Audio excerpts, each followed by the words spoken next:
Coming up on Network Africa.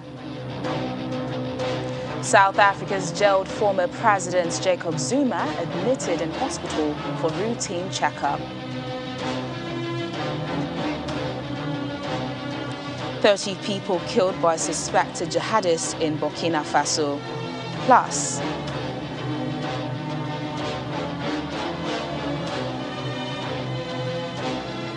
trial of Tanzania's opposition leader Freeman Mbowe postponed until next Friday.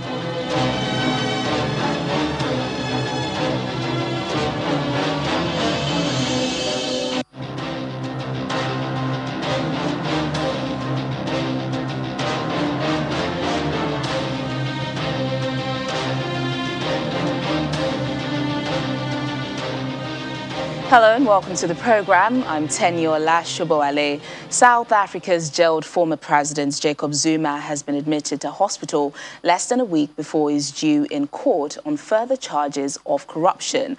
The South African Prison Department said a routine examination at the jail in KwaZulu-Natal, where Mr. Zuma is being held, prompted the authorities to take him to a hospital outside the prison for further observation. Authorities say as a former head of state, Zuma is being treated at a military facility. He's been serving a 15-month prison sentence since the 7th of July for contempt of court. Next week, the former president is scheduled to appear in person in court on a separate issue, an arms deal corruption case. However, he has pleaded not guilty to involvement in the $5 billion deal. More than 300 people were killed during violence and looting sparked by his arrest last month. Meanwhile, South Africa's President Cyril Ramaphosa has reshuffled his cabinet with notable changes for the finance and health ministries. Zweli Mkhize resigned as health minister hours before President Ramaphosa was set to fire him after he was involved in a corruption scandal. Well, he's now being replaced by his former deputy, Joe Fala.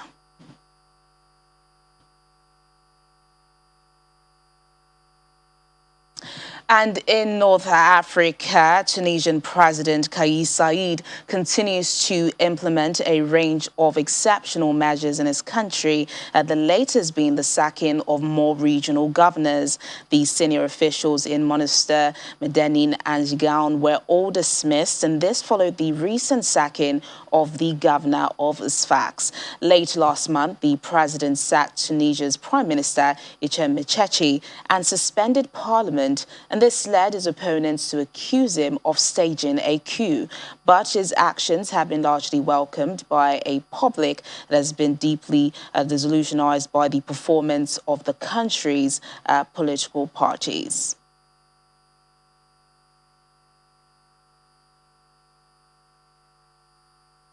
Well, let's head back to South Africa now, and one of our leading stories where the president has reshuffled his cabinet. Well, let's listen into his announcement. Let's look at the Minister of Defense, who has been dropped and will be deployed later. And the issue of that public contradiction of the president regarding the civil unrest that we recorded, is it insurrection or it's not? That, of course, we expected something to happen to the defense minister. Well, I was a bit surprised that the Minister of Defense was removed, because knowing the president, he's been very, careful, sometimes overly so, in making these kinds of changes. I'm not sure that it was just that a contradiction between himself and the former defense minister that led to that change. The president is much more circumspect than that. It would have to do more with the probably the disconnects, the way the disappointment he would have felt in the whole, the way the security cluster managed the attempted insurrection case. Then, of course, it means that the police minister would have also been asked. But if you understand that the police minister also relies on intelligence from the state security and the national, the national security coordinating body, then you would know that the police minister may have not had a lot of blame in that security fiasco. That can also be a product of the lessons learned from the last police fiasco with Marikana.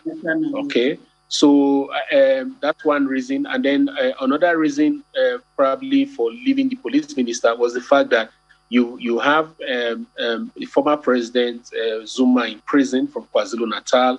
You have a minister of health, a powerful representative of KwaZulu-Natal, resign. And then if you remove Becky Tele, who is also a force to reckon with in this politics of the region, then you are excommunicated or sending wrong signals to the people of KwaZulu-Natal. And KwaZulu-Natal is very important to, the political calculations of the president. Yeah, but going back to the new defense minister, I guess a lot of people welcomed that because of her strength, I guess, or firmness, especially that she's demonstrated in the different places she's been, and then her credentials in the struggle, the Mkonto Wesizwe struggle. I don't know if you can measure that with being in the SANDF proper. I'm not by any chance saying that she's not competent for the job. My worry is the fact that you have taken that competence, that strength, out of which you need in parliament, yes. And it will be very difficult to get someone in that light who would be able to hold parliament together in a very strong manner, especially in terms of getting the respect of parliamentarians. This is someone that even the EFF respects as a parliamentary leader.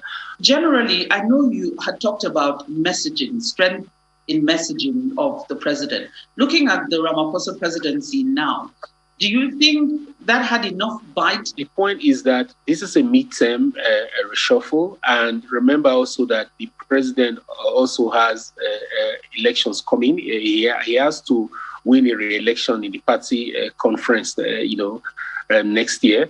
So Fikile Mbalula is very crucial, very critical to his re-election bid.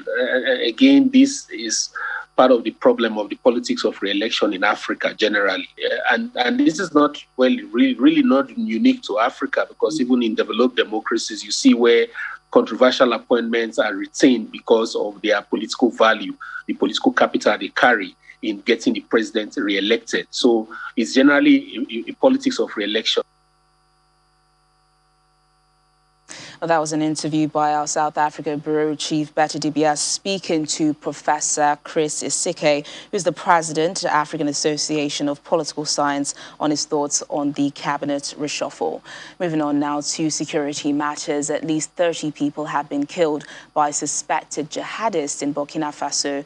Officials say armed men targeted villages near the border with Niger on Wednesday before opening fire on security forces who responded to the raids. 11 civilians are among the dead, and Burkina Faso's defense ministry said 10 of the attackers were also killed. No group has admitted to being behind the violence, but Islamist militants are active in the area. A Sudanese court has sentenced 6 members of a paramilitary group to death for killing protesters during the 2019 demonstrations over fuel and food shortages. The shooting of the 6 protesters, who included 4 school children, sparked days over violent protests across Sudan. Judge Ahmed Hassan Al-Rama issued the sentence, saying the 6 members of the Rapid Support Forces used unnecessary and excessive force during the July 2019 protests. The 6 are sentenced to be hanged, but under Sudanese law, they can appeal. Another RSF member was referred to a juvenile court as he was below 18 at the time of the demonstrations. One of the accused was acquitted. And now the trial of Tanzania's opposition leader, Freeman Mbowe, has been postponed until next Friday. His party, Chadema, says the case has been pushed after the director of public prosecutions sought to have the case handled by a higher court. Mr. Mbowe and 3 of his co-accused were taken back into custody after their brief appearance at a court in Dar es Salaam. They are not able to apply for bail because they have been charged with terrorism-related crimes. The court postponed a virtual hearing on Thursday after facing technical difficulties. Mr. Mbowe, who faces terrorism charges, had been expected to follow the proceedings online. Police dispersed and arrested some of his supporters who were turned out on the streets to support him.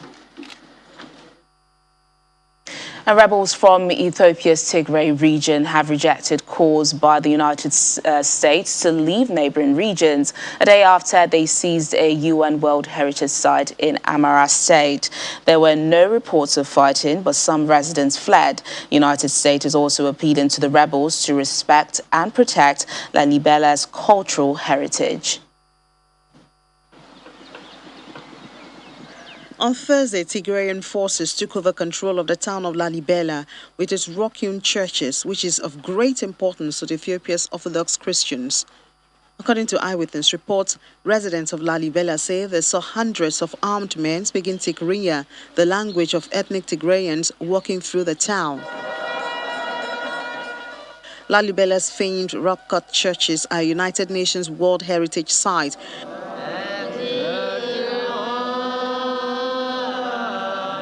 It's also a holy site for millions of Ethiopian Orthodox Christians in the Amhara region in the country's north. Senior officials from the United Nations and the United States government who visited Ethiopia this week raised alarm at the widening of the war in Tigray to other parts of northern Ethiopia. There's been a recent entry of supplies into the region, but humanitarian workers say it's still insufficient. Our humanitarian colleagues are telling us that as of yesterday, 175 trucks with humanitarian supplies, including food, non-food items, and fuel, have arrived in Mekele, the capital of Tigray. These include 50 trucks that crossed into Tigray over the past month, with the remaining trucks crossing in only in recent days. These are among at least 223 trucks with humanitarian supplies for the UN and international NGOs that left Semera, the capital of Afar region, towards Mekele. Most of the remaining trucks are being scanned at checkpoints, and a few are in Abala, the last entry point into Tigray. 2 trucks were reportedly blocked by civilians and looted at a checkpoint in Afar, about 97 kilometers from the capital city of Afar, Semera. That took place on July 28th. Our humanitarian colleagues stress that while the recent entry of supplies is a positive step, it is still insufficient, with an estimated 100 trucks needed to arrive every day to assist 5.2 million people that are in need. Fighting has spread from Tigray into 2 neighboring regions, Amhara and Afar, in recent weeks, forcing around 250,000 people to flee. Still to come on the program. On our Africa Tech segment, Dozie Guelo uses electronic and plastic waste to create solar lamps called Idunu. That's in a moment. Stay with us. Thanks for staying with us. Back in Tunisia, activists say they will keep up pressure on the president. There's been a wave of protests across Tunisian cities since July the 25th. On her rooftop in Tunis, political activist Fatima Jagam says she and her colleagues back the Tunisian president's seizure of governing powers, but would maintain pressure on him if their demands are not met. وتحية للجهات وتحية لكل من خرج في الجهات ما حركوا حتى شيء يراو الشارع. She's one of the people who organized the wave of protests across Tunisian cities on July the 25th that was cited by President Kais Saied later that day as he dismissed the prime minister and froze parliament. His opponents have called the move a coup. برشا شباب وبرشا أطراف وبرشا نساء We are the ones who gave the president the legitimacy, despite Article 80 and any other article of the Constitution that you relied on to make decisions. Now there is another moment. What can we offer these people to get out of this crisis? There's much anticipation. We must hold a referendum on the Constitution, and the demands of the people must not be turned around. President Said's actions have proved mostly popular, with thousands of people crowding the streets immediately afterwards to celebrate. But he has not given any details of how he plans to handle the crisis or Tunisia's future. The demonstrations represented a wave of anger that had built over years of economic stagnation and political dysfunction, sharpened by a COVID-19 surge. The year 2020 is a very particular year in the history of Tunisia because it is the year during which the Tunisians were betrayed by the government. We experienced an economic crisis, a health crisis with nearly 20,000 victims since the start of the pandemic. And for me, these are the things which helped people go out on July 25th after the popular uprising which began in November 2020. This date, July 25th, is very symbolic for me. Though the protests were not very big, with hundreds rather than thousands of people braving the sweltering weather in each of the handful of cities where they took place, they also involved several attacks on offices of a major political party. The moderate Islamist Ennahda, the most consistently successful party since the 2011 revolution that introduced democracy, has played a role in successive coalition governments and is blamed by many Tunisians for their economic problems.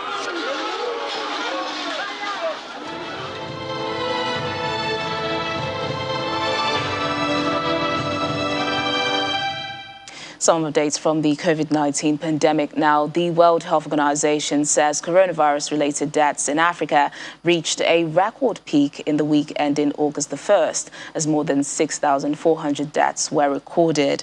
That's a 2% rise on the previous week, with South Africa and Tunisia accounting for more than 55% of the fatalities and deaths on the rise in 15 countries. WHO Africa says COVID-19 cases across the continent are rising again after a slight dip, and the third wave of the pandemic is still raging at full force. Africa is still on the crest of a third wave and still recording more cases than in any earlier peak. We cannot take anything for granted, and we must stay fully committed to proven prevention measures.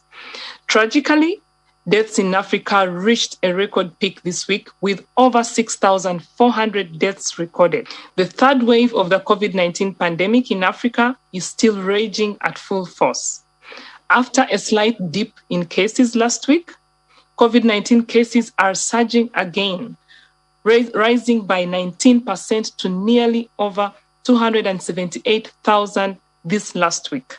Turning to COVID-19 vaccines, after a tough 3 months, we are seeing more positive prospects as vaccine shipments to Africa start picking up. Meanwhile, in Senegal, health officials are scrambling to control the COVID-19 virus as they battle a third wave that threatens to overwhelm hospitals. Officials also say cemeteries are overburdened amid a rise in COVID-19 deaths.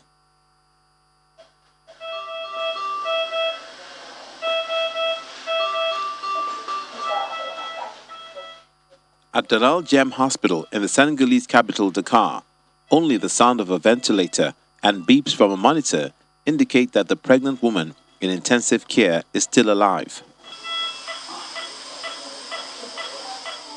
A few cubicles down, another woman is on oxygen after giving birth while sick with the coronavirus, as a third wave threatens to overwhelm Senegal's hospitals and some of its cemeteries. We are exhausted, physically exhausted, but above all, emotionally exhausted, because this third wave is above all the wave of youth. There are young people, both men and women, but above all, there are many pregnant women and that emotionally exhausts us. Health Ministry figures show Senegal, which until July had recorded fewer than 44,000 COVID cases and 1,666 deaths, has registered more than 20,000 cases and 250 deaths since the start of July.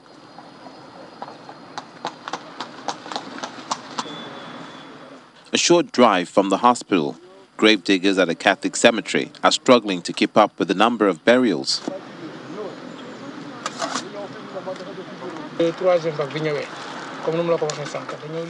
Since the third wave arrived, we've been working until 10 p.m., which never happened before. Our workload has increased. Also, before, we did not build the graves the day of the burial. We used to build the graves the day before so that the burial could be done the next day.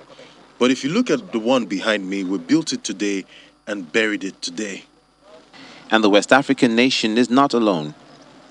The World Health Organization said on Thursday that coronavirus-related deaths in Africa reached a record peak last week, partly spurred by the highly transmissible Delta variant.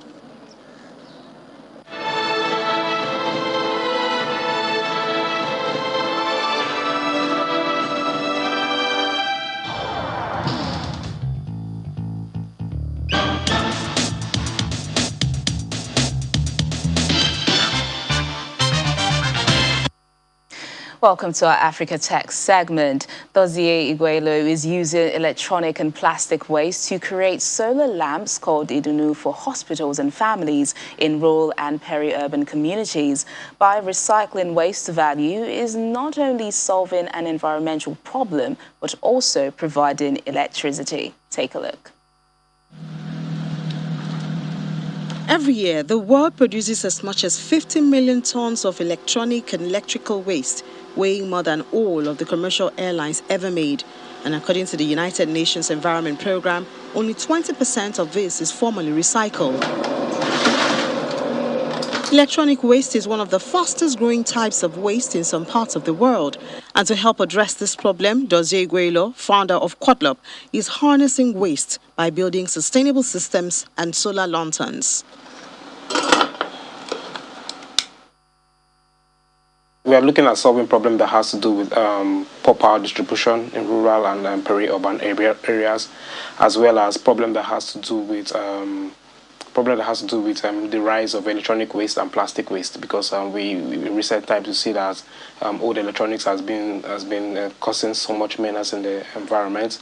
So we are looking at ways to harness this waste materials in terms of electronic and plastic to build our product.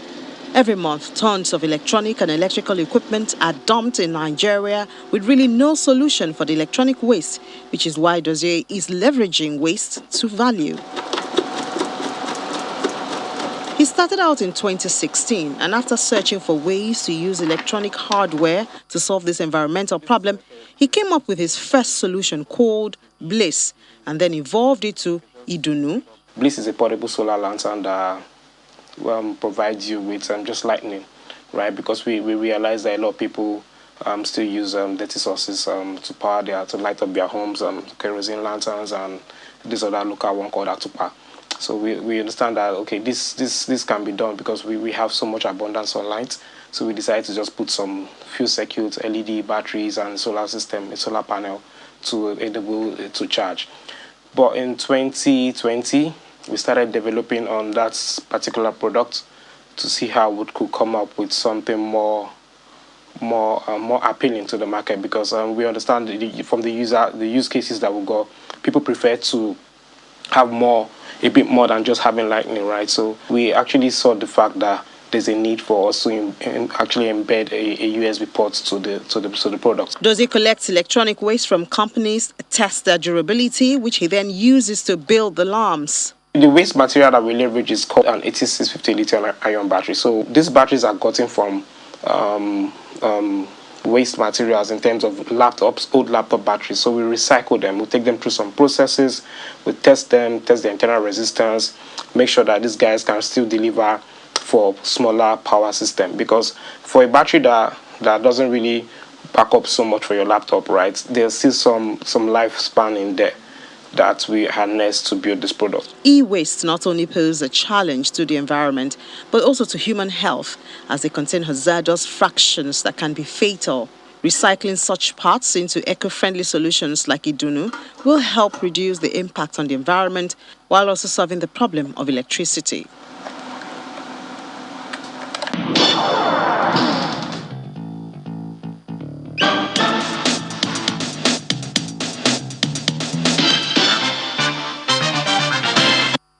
And that's the program today. Thank you so much for watching. I'm Teniola Shiboale. Have a lovely weekend.